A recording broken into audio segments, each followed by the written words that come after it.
So the first step in my fiber spinning would always be to make these aluminum boats, which I just make with this aluminum foil and aluminum tape, and I fold it into this shape so that it's about 20 to 25 centimeters long, and then I place some aluminum tape on each end so that when I'm placing the fibers onto it, they'll stick. And this all is able to withstand the temperatures in the cross-linking oven as well. So that's another reason that we use this material.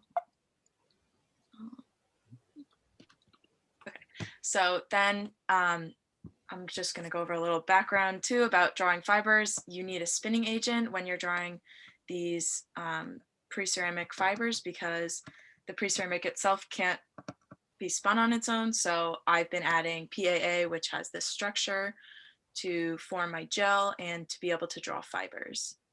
So my Preceramic Oligomer was 1,3,5-trivinyl, 1,3,5-trimethyl cyclotrisilazane, which I call 3-TTCSC, and it has this structure.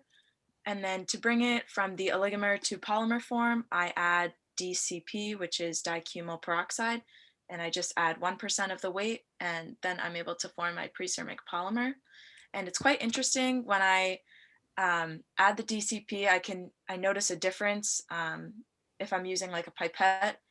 The droplets sort of are more stick together more, so it's quite interesting that I can actually see that difference. And then so my next step would be to create the gel. So first I would measure the PAA and place it into a cup, and then I would add DI water. And so I mix the gel right after this, and when I mix it, you can see it sticks to the cup. And then when I add the 3-TTCSC and DCP mixture and stir it a little bit more, it sticks more to itself and doesn't stick to the cup anymore. So that's a key difference.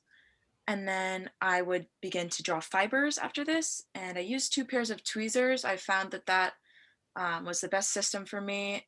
So I collect the gel with 1 pair of tweezers and then sort of pull with the other pair and place the fibers onto the aluminum boat. And then while I'm spinning the fibers, I typically add a few drops of water to prevent the gel from drying out. And I've noticed that adding different amounts of water throughout my spinning process has definitely affected my the quality of my fibers. So that's been also something interesting. But I'll talk about that a little bit more later. So after spinning my fibers, I put them in the oven for cross-linking at 160 degrees Celsius for about 16 hours. And this allows them to become heavily cross-linked, which forms a thermoset so that it can survive the process or the pyrolysis, and so that it won't melt or anything. So then after removing them from the oven from cross-linking, I wrap them around this graphite paper, which allows the fibers to keep tension so that they don't shrink as much during pyrolysis. And we use graphite paper because it's not going to really contaminate our fibers because it's just carbon. So then I pyrolyze the fibers, and you can see this is some fibers that I've taken out after pyrolysis. They're still in the ceramic boat and still wrapped around the graphite paper. And I have been experimenting with pyrolyzing fibers in argon at 800, 1000, and 1200 for 5 minutes with a heating rate of 2 degrees Celsius per minute. And so now I'm going to get into my fiber recipes. So I've made 2 different types of fibers, fibers with 33% of the preceramic polymer and fibers with 40% of the preceramic polymer. So some findings I had with the 33% were that the fibers were a lot better quality when I had added less water. However, adding less water led to lower yields. So that's one challenge that I'm still trying to figure out how I can improve on. And then with the 40% fibers, the fibers didn't really turn out great quality. And I think that that was most likely due to the high water content, because in these fibers, it seemed like the gel was constantly drying out when I was drawing the fibers. So I had to add a lot of water to be able to keep spinning it. So that was definitely another challenge that I had with those fibers. So now I've got some SEM images. So this is SEM images of my cross-linked 33% fibers. It's difficult to image the cross-linked fibers since they're not ceramic. So these images aren't the best, but just a few of those. And then, so now I've got these composition tables, which I obtained from doing XPS on my pyrolyzed fibers. So this first one is pyrolyzed 33% fibers that were pyrolyzed at 800. So yeah, here you can see the composition. And then I have some images of these. Here you can notice the diameter of this one long fiber, which is 3.79 micrometers. And then I have another composition table for the 1200. These fibers, I will say they weren't the best. So you can see in my images, they're just not as uniform as the ones pyrolyzed at 800, but these fibers I also had added more water to, so I think that that could have played a role in it. And they also, you can see, have a larger diameter than the last fibers. Yeah, so just a few more images. You can see like this isn't even a fiber. These, when I added more water, I noticed that a lot more clumps formed. So this is one of those clumps. And then here's the composition table for my 40% fibers pyrolyzed at 800 degrees Celsius. And so some images here. This was a pretty nice uniform fiber I found, pretty consistent diameter and small diameter as well.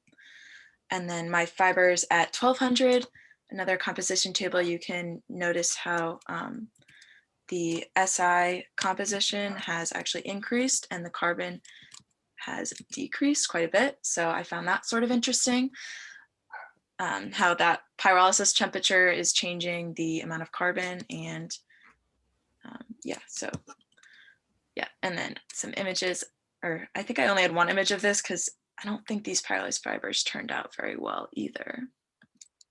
And then so now moving on from the fibers to another small project that I worked on, which was preparing a powder made with the PAA and the 3-TTC/DCP mixture. So this was I added no water to this, and so it ended up being 66% weight, 3-TTCC and DCP. And we chose to make a powder because it occupies a lot less volume than the fibers, and it can be used for other characterizations like NMR, which require a larger quantity, because when I'm spinning the fibers, it would be really difficult for me to make like a gram of fibers. That would take a really long time. And yeah, so we made this powder, and I cross-linked it in air at 160 degrees Celsius for 16 hours, just similarly to what I was doing for the fibers.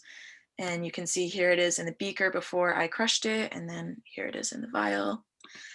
And then I pyrolyzed it at 3 different temperatures in argon, so just 800, 1000, and 1200 with the same heating rate and same amount of time. And I have these XPS survey scans, which I did, and I'll have more of my XPS data plotted for our meeting on Friday. But yeah, so this was for the pyrolyzed powder at 800, and then the pyrolyzed powder at 1200. I have the powder that was pyrolyzed at 1000 that's being scanned this week, so I'll have that data at some point soon too. And then I have these two composition tables, so you can see the compared to the fibers, the carbon content is a lot less, or the composition, which I thought was sort of interesting. And same here. And yeah, so that's all I have. And yeah, I guess if anybody has any questions, let me know. Yeah, thank you. Yeah, I've got questions. Okay, great.